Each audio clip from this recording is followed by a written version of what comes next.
with the blood workup, as we were discussing about that in which investigations we should get done in our patients with the pulmonary hypertension. Obviously, we would take the history and examination, then you would set the blood workup. But that blood workup would be according to the patient to patient. If your patient is suspecting HIV, obviously you would send all the workup regarding the HIV.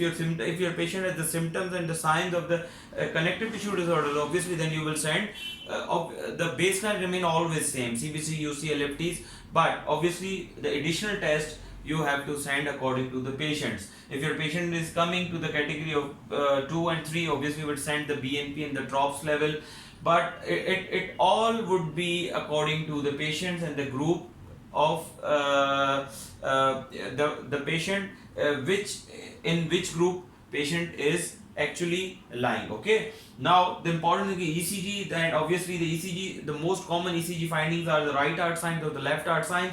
In the might you would have a right atrial enlargement, the left atrial enlargement with right axis deviation or the left axis deviation. Sometimes you would find any tachyarrhythmia such as atrial fibrillations and all these things. So the ECG finding is again is not specific, yes, but sometimes because of the pulmonary hypertension you would get the right heart axis and right axis deviation with right atrial enlargements, right chamber enlargements. But the most important thing is echocardiography, because that is the first modality which our patient would encounter with, and that is the first modality which we have to use to diagnose this pulmonary hypertension in our patients. Then how would you diagnose your patient with the echo? How would you exclude it or include it? If your patient has a peak TR velocity of 3.4 with no presence of echo signs, but the peak TR is more than 3.4, it means your patient has pulmonary hypertension. Yes, your patient has a pulmonary hypertension. Now it depends that upon the patient and the category of the patient, whether it would be the 1, 2, 3 or 4, but your patient has been diagnosed as a pulmonary hypertension. If your patient is less than 2.8, okay, and with no echo signs, then obviously again the probability is lower. But if your patient has peak TR velocity is less than 2.8 and there would be a signs of the echocardiography signs of the pulmonary hypertension, then obviously you will again keep it in an intermediate zone. So if your patient has a 2.9 to 3.4 with no signs of pulmonary hypertension on echocardiography, then again it would be the intermediate. So those patients who comes under the category of intermediate, you have to do the other investigations as well, such as right heart cath, such as CT, pulmonary angiography, all these things according to the patient to patient. It depends upon the clinical condition, the clinical state of the patient, which things you gonna do. As suppose if your patient is congenital heart disease, HIV and drugs and toxins, and if your patient is suspecting idiopathic pulmonary artery hypertension, then you have to go for the right heart cath. Here we are obviously discussing the cardiology, that's why we will go directly towards the right heart cath, because that is the gold standard, the most important thing to get done in, especially in the pulmonary artery hypertension, and on those patients who are in intermediate zone and are yet to be diagnosed or undiagnosed class of the pulmonary hypertension. Okay, because we know that anything above the 25 pulmonary artery pressure mean pulmonary artery pressure is pulmonary hypertension, but we have to classify them into C5 classes. Now the important thing is vasoreactivity. Most of the time you will be listening that what's the we have to get done the vasoreactivity. So the vasoreactivity is only get to be done in the pulmonary artery hypertension, this class, only this class. You will not do the vasoreactivity in rest of the things. You will not get done the vasoreactivity in other classes as well. You have to get done the vasoreactivity test only in pulmonary artery hypertension, like in idiopathic, heritable, congenital, HIV, portal hypertension. And the portal hypertension is obviously the schistosomiasis, the schistosoma which causes the portal hypertension comes also in this group. So, and the congenital heart diseases. Okay, so you have to get done the vasoreactivity in those patients. Now why you are checking this vasoreactivity? Just to check the responders, that are they responders to the calcium channel blockers or no. We will discuss later on that what we will do if they are not responders and if they are responders. But how we will check the response? When we will say that these patients are responders or there is a positive vasoreactivity when you will get more than 10 millimeter mercury of decrease in mean pulmonary artery pressure, okay, or if there would be a absolute decrease of pulmonary artery pressure less than 40 millimeter mercury, then you would say that you're by giving three drugs. You have only three drugs to give and to check the response. One is inhaled nitrates to your patients or IV nitrates, and second is IV adenosine, and third is IV epoprostenol. So nitrates and adenosines are drug of choice. Epoprostenol is a down list to check the vasoreactivity. You will never ever give the calcium channel blockers to check the vasoreactivity. To check the vasoreactivity, keep remember, I am repeating again and again that calcium channel blockers are class 3.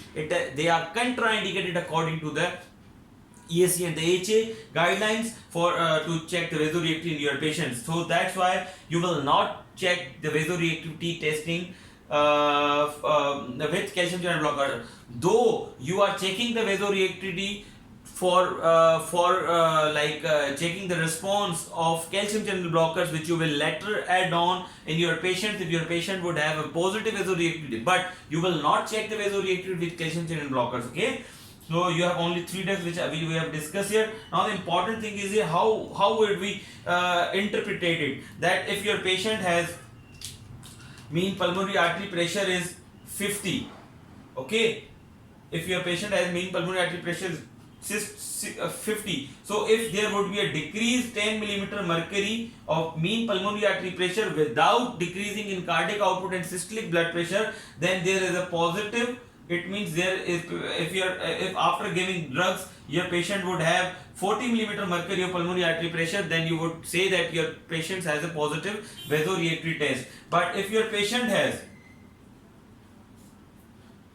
45, mean pulmonary artery pressure is 45, then if again it would decrease up to the 40 millimeter mercury again, though your patient has only decrease of 5 millimeter mercury, but this would be the positive vasoreactivity testing, because there is that you would have obviously the absolute decrease of 40 millimeter mercury of pulmonary artery pressure in your patient by giving these drugs. That's why if your patient would have absolute decrease of pulmonary artery pressure less than 40 millimeter mercury or 10 millimeter mercury in the pulmonary artery pressure, then you would say that your patient has positive vasoreactivity. Now there is a big difference between the vasoreactivity and vasodilatory effect. Obviously you have to check the vasoreactivity in pulmonary artery pressure, pulmonary artery hypertension, just to check the responders, that are they responders, because if they have the positive vasoreactivity testing, you would put them on the calcium channel blockers. But vasodilatory effect is vasodilatory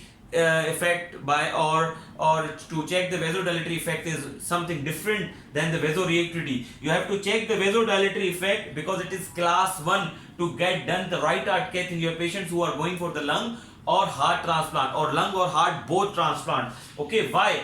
Because you have to check the response of your patient. If your patient is not responding well to the nitrates, or if your patient's pulmonary vascular resistance is not decreasing, then it means that it shows that your patient has poor prognostic, and most of the time post-operatively your patient would not be well post-transplant. So it's actually right heart cath in group 2 and 3, like in this and this, because of left heart and the lung disease, you have to do the right heart cath, but that would be the vasodilatory effect. You have to check the vasodilatory effect, and that same effect you have to check the sodium nitroprusside. But in that you will not calculate the pulmonary artery pressure, but you will have to look for the pulmonary vascular resistance. You have to check the RA and the RV pressures. But here in vasoreactivity you have to check the mean pulmonary artery pressure. So these were the things which we have discussed here about pulmonary hypertension.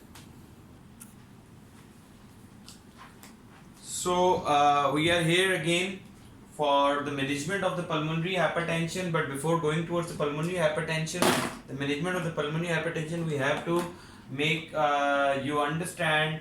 We have to understand that how actually this pulmonary hypertension occurs. The pulmonary hypertension occurs because of the two major things. Number one is vasoconstriction, because of the various pathways, and number 2 is the thrombosis and the multiple infarcts inside the pulmonary capillaries or the pulmonary arteries, which actually causes what, the permanent and the irreversible damage to that pulmonary arteries, and which further at the later stages causes pulmonary hypertension. So there are actually three major pathways which causes the pulmonary hypertension. We have to reverse them or we have to support them. Number 1 is the prostacyclin pathway, number 2 is the nitric oxide CGMP pathway, number 3 is the endothelin pathway. So number 1 is the prostacyclin pathway. We have to discuss this, that in the prostacyclin CMP pathway there are the two end products of the arachidonic acid.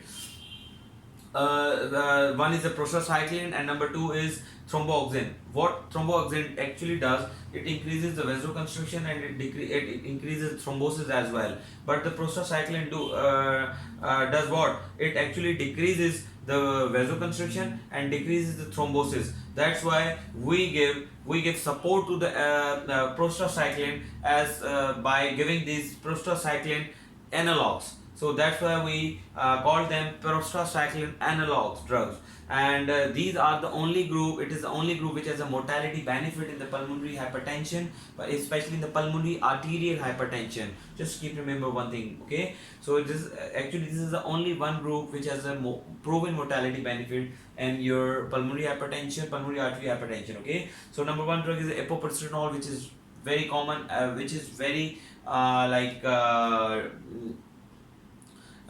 frequently discussing drug in our medical practice. Number 2 is the treprostinil, and number 3 is the iloprostrol. And number 1 and number 2, epoprostenol and the treprostinil, these two are the IV medications. It has no oral formulation. And number 3 is it has inhaled as well as a IV formulation. So you have to use you have to remember the limitation of their use because it has only IV formulations, okay?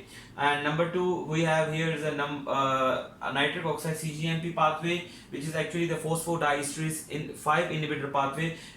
By inhibiting this phosphodiesterase inhibitor, we actually decreasing the consumption of the nitric oxide inside the capillaries, okay? When we when we giving the phosphodiesterase inhibitors, it actually causes the increase in nitric oxide, and it causes the vasodilation. So there are the actually two drugs which causes this nitric oxide CGMP pathway.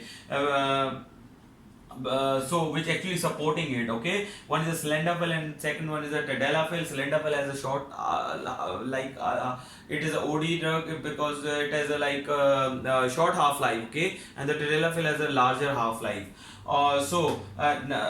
Number 3rd drug is endothelin pathway, most commonly known as the ERAs. Why? Because in endothelin pathway we have two metabolites. Number 1, ET1 receptors, because basically these are the receptors, ET1 A and B receptors. They actually cumulatively and conclusively, though these both together causes what? Increased vasoconstriction, so we have to block them. That's why we give the ERAs, the endothelin receptor antagonist. So it actually causes what? The vasodilation when you give the antagonist to the ET1A or B. So these are the three drugs which actually causes, which are the ERAs, and which causes the vasodilation by antagonism of the ET1A or B. So one is the bosentan, number 2 is the ambrisentan, and number 3 is the cetaxantan, okay? These three drugs you have to keep remember these three drugs very well. And you know that number 1 is the calcium channel blockers, and the calcium channel blockers obviously have a vasodilatory effect because calcium channel causes the vasodilation of the vessels. Now come to the management. How would we manage our patient with the pulmonary hypertension? Obviously then the things remain same. You have to take the general measures. If your patient comes with any class, you have to give the oxygen if your patient saturation is going down less than the 90. If your patient needs any diuretics, anticoagulation, suppose if your patient has a severe if your patient has pulmonary hypertension with severe pulmonary hypertension with any other disease which actually causes the thrombosis or coagulation, such as the Eisenmenger syndrome or any APLA, then you have to obviously anticoagulate them, and as well as you have to diurese them to improve the symptoms, and obviously you have to give the oxygen to them. Then What else you can do? You have to limit the physical activity of those patients, and obviously in severely elevated pulmonary hypertension you have to counsel your patient to avoid the pregnancy, because it is class 3 to do the pregnancy, especially in pulmonary artery hypertension, the pulmonary severe pulmonary hypertension. Okay, so you have to counsel your patient about it, and you have to keep your patient on the oxygen, especially if their PO2 is less than 60 and this saturation is persistently less than 92%. And what else you then after that, obviously you would not use the routine use of ACE and ARBs on this patient without any proper indication in the severe pulmonary artery hypertension or idiopathic pulmonary hypertension. So yes, but the correction of the anemia in pulmonary artery hypertension, so it is class 2B.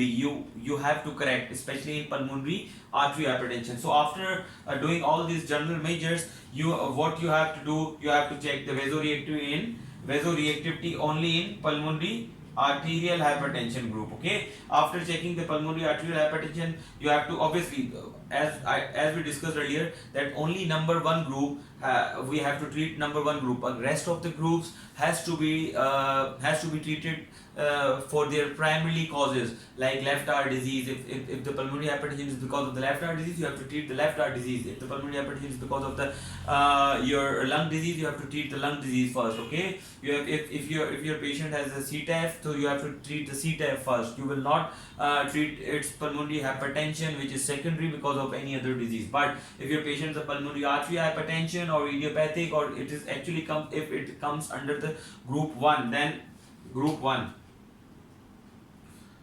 then you have to give this, then you have to especially not only in group 1 only, just to remember the pulmonary artery hypertension. Okay, so if they are obviously, if they are the calcium channel responder, and if they are vasoreactory, as we discussed earlier, that if there is a decrease, sustained decrease of less than 40 millimeter mercury of if their mean pulmonary artery pressure would be decreased less than 40 millimeter mercury, or if they have more than 10 millimeter mercury of decrease in their total mean pulmonary artery pressure, then you would say that your patient has a positive vasoreactivity. Then you have to keep your patient on the calcium channel blockers. If your patient are improving on it, and if they have a sustained response, you just have to keep continuing these calcium channel blockers. But if your patients are non-responder and the vasoreactivity tests are the negative, you have not to leave your patients on the mercy of anything, but you have to treat them. Then you have to distribute it into the low risk patient and the high risk patient. How would you obviously decide it? You have to check the function class of the patient, the limitations of their work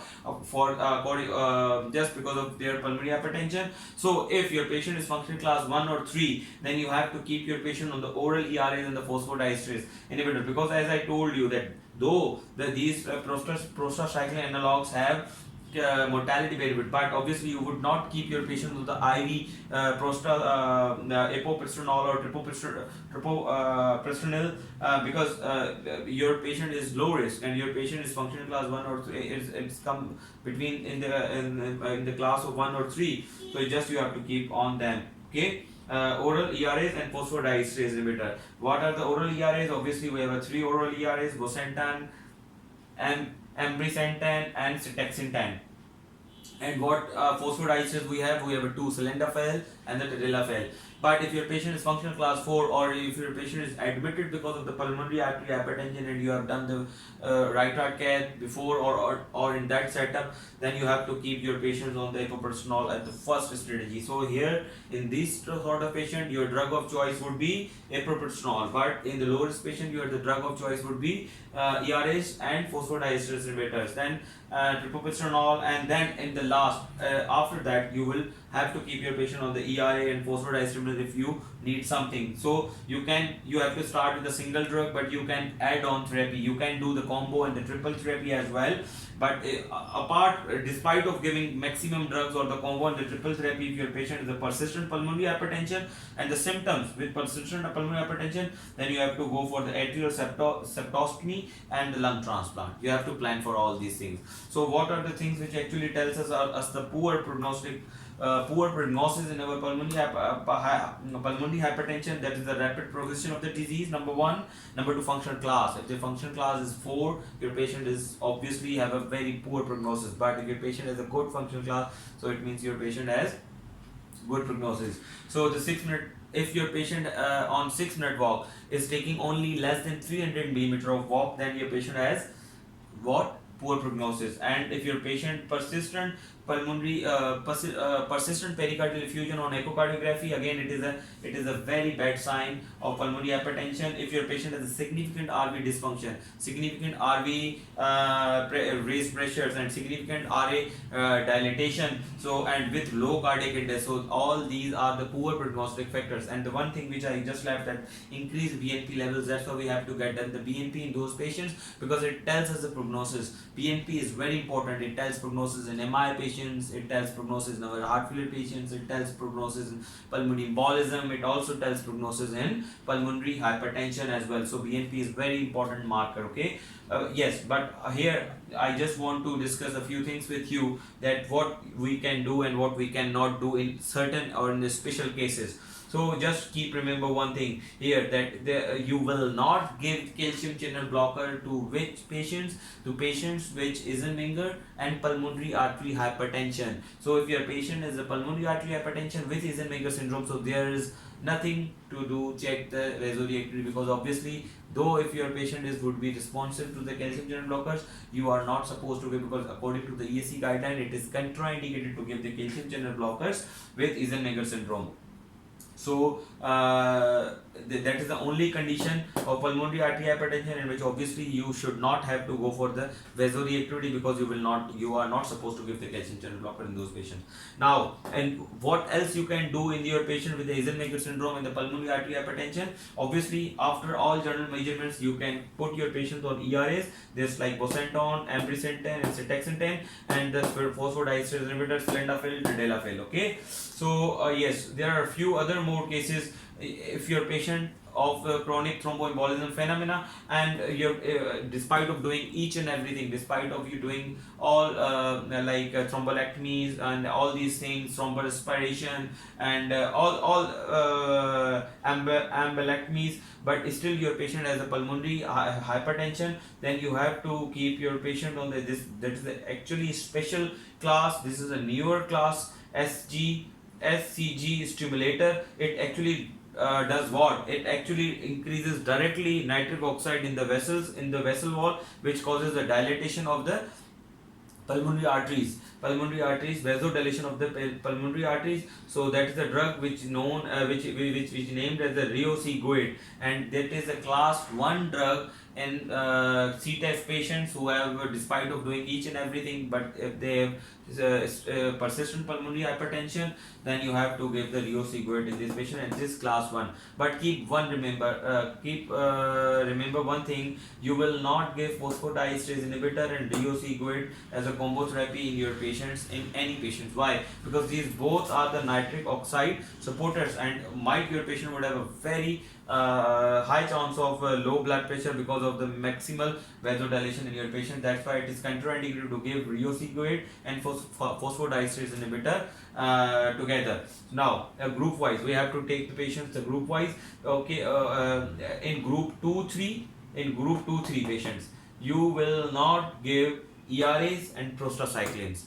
Group 2-3, like your patients with the left-sided heart failure and left-sided heart disease and lung disease. In these two things, you will not give ERAs and prostacyclin. But the only option you have to give in 2 or 3 group, your patients of pulmonary hypertension, you can give the this